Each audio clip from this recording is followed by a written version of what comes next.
Well, good morning, everybody. It's Friday. Welcome to Pen Vicarage. Lovely to see you. Hope you're cheerful and well, having a great week. And thank you for being with us for our Bible reflection for today. Continuing our adventure through the remarkable book of Hosea. And today, friends, we are in chapter 9. So, as always with the prophets, it's fasten your seatbelts, hard hats, and flak jackets at the ready. Hosea chapter 9. Here goes. Do not rejoice, O Israel. Do not exult as other nations do. For you have played the whore, departing from your God. You've loved a prostitute's pay on all threshing floors. Threshing floor and wine vat shall not feed them, and the new wine shall fail them. They shall not remain in the land of the Lord, but Ephraim shall return to Egypt, and in Assyria they shall eat unclean food. They shall not pour drink offerings of wine to the Lord, and their sacrifices shall not please him. Such sacrifices shall be like mourners' bread. All who eat of it shall be defiled, for their bread shall only be for their hunger only. It shall not come to the house of the Lord. What will you do on the day of appointed festival, and on the day of the festival of the Lord? For even if they escape destruction, Egypt will gather them, Memphis will bury them. Nettles shall possess the precious things of silver, thorns shall be in their tents. The days of punishment have come, the days of recompense have come. Israel cries, the prophet is a fool, the man of the spirit is mad. Because of your great iniquity, your hostility is great. The prophet is a sentinel for my God over Ephraim, yet a foul snare is on all his ways, and hostility in the house of God. They have deeply corrupted themselves, as in the days of Gibeah. He will remember their iniquity and punish their sins.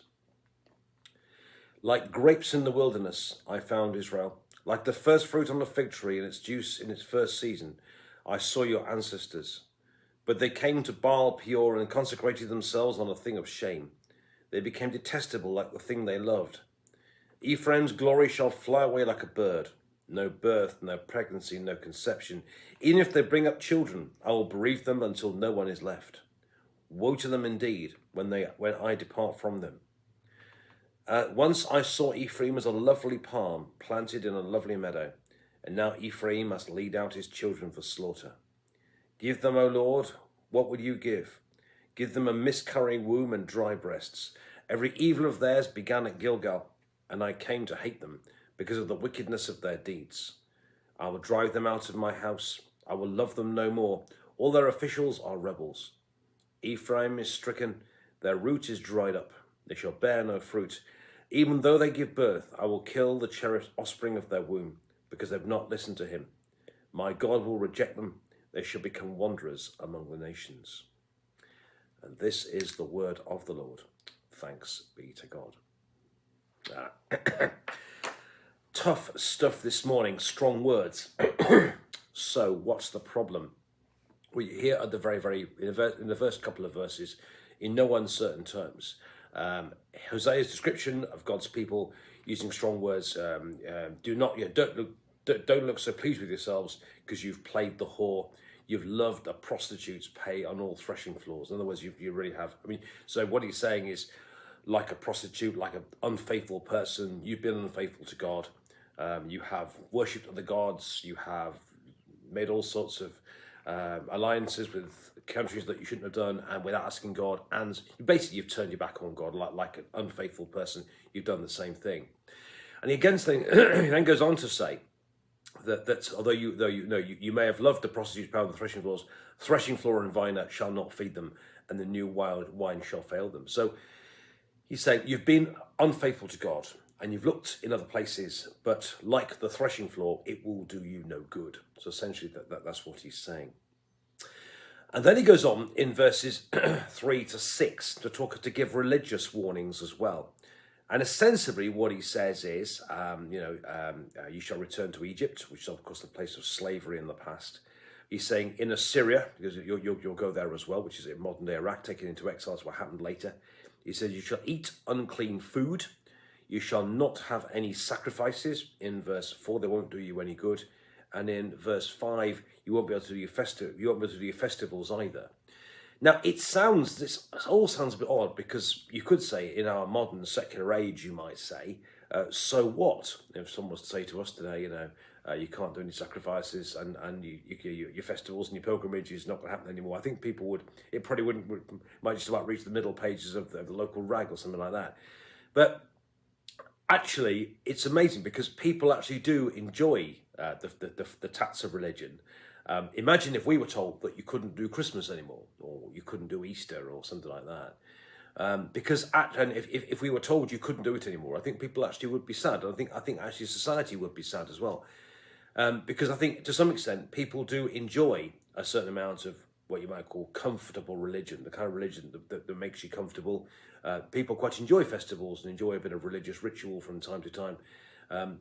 The problem they've got is that what they like religion that kind of makes them feel good, that comforts them, but what they're often much less keen about is engaging with the living God.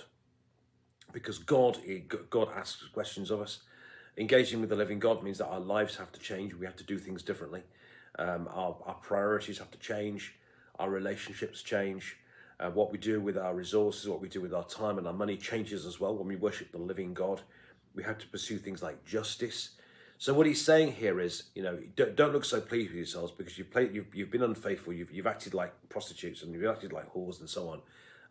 And because of this, even the kind of the form of your comfortable religion, that which makes you feel a bit smudgy, makes you feel a bit righteous, that'll be taken away from you as well. So that's what he's saying there. So then he goes on, golly gosh, he readers go on. In verses 7 to 9, he then goes to talk about the prophet. And it's interesting here because Hosea essentially is talking about himself.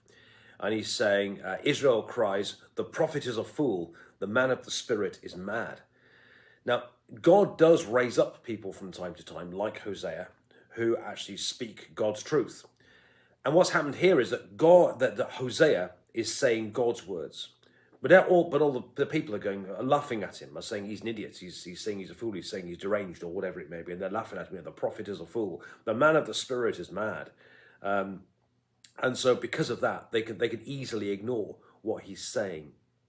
And I do think that there's actually a warning for us here as well, that actually we need to listen to the people on the edge.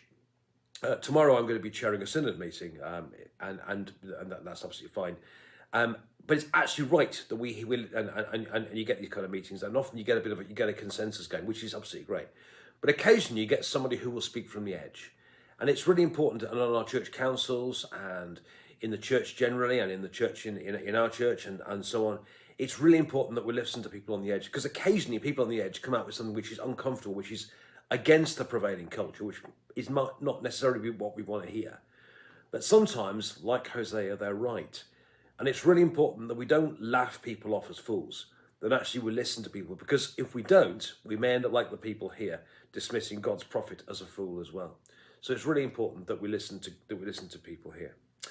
Then in verse 9 he says, they've deeply corrupted themselves, as in the day of Gibeah.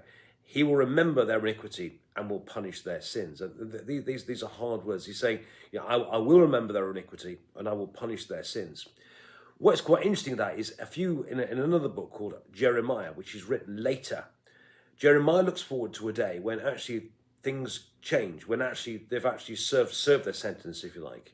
And in chapter 31, verse 34, he says, I will remember their sins no more. I will no longer remember their sins. So in Jeremiah chapter 31, verse 34, look it up at your leisure.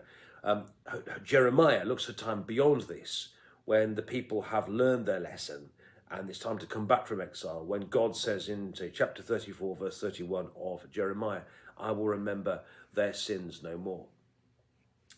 But then he goes on again to talk more again about idolatry and the fact that the people in the past have turned away, and an incident that happened when they worshipped a god called Baal Peor in Numbers 25.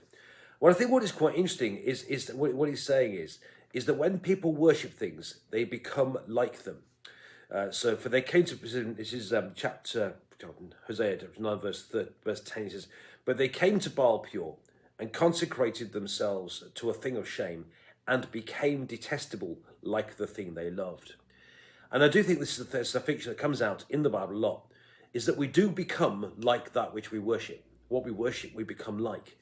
And what he's saying with a degree of humour, I think, is that when people worship bulls, they become like bulls. And when people worship animate objects, they become animate themselves. So people worship inanimate objects, they become like animate objects. When people worship a piece of wood, they become lifeless like a piece of wood. And people become like that which they worship. And so he's saying here, you're worshipping useless things. You're worshipping fruitless things. So you become worthless and fruitful like them. That's what he's saying here. Glory, Ephraim's glory shall fly away like a bird. No birth, no pregnancy, no conception. And so these are harsh words. But I think what he's saying here is that people become like what they worship. And if we worship a useless piece of stick or worship whatever, we become like them. The thing for us, my friends, however, is that we worship a living God. And if we worship a living God, we become living like the living God. And Jesus said, I come to give you life, and life in all its fullness. We become like that we worship. If we worship something useless and fruitless, we become useless and fruitless. If we worship a living God, we become full of God's life, and that's what's there for us. So there's lots in this chapter. It's a tough read. He talks about firstly talking about the faithlessness of the people, and they've gone unfaithful. But like the threshing floor, it won't do them any good. Then he talks about religious warnings about these things will be taken away from you. The form of religion will be taken away from you because people actually like a bit of comfortable religion. Sometimes that makes them feel squidgy. He says that will be taken away from you as well because there's a difference between, it's not enough just to have comfortable religion. We need to worship the living God, that God is with us. Then there's the warning about making sure that we listen to people on the edge, because sometimes, like prophets like Hosea, the person on the edge that says the uncomfortable thing might actually be speaking God's will. Then he goes on to talk about he will remember their sins against them, but again, compare that with Jeremiah talking about a time years later when he will remember their sins no more, that he remembers them now, but years when they've learned the lesson later, their sins will be remembered against them no longer. Then he goes on to talk about we become like that what we worship. And if we worship useless and worthless things, we become useless and worthless. If we worship the living God, then we become infused with God's life, and we learn to live life. We get to live life in all its fullness. Friends, lots in there. Hope you found that helpful. Have a lovely weekend. Do please share this message with your friends. Have a lovely day. Thank you for watching. God bless you.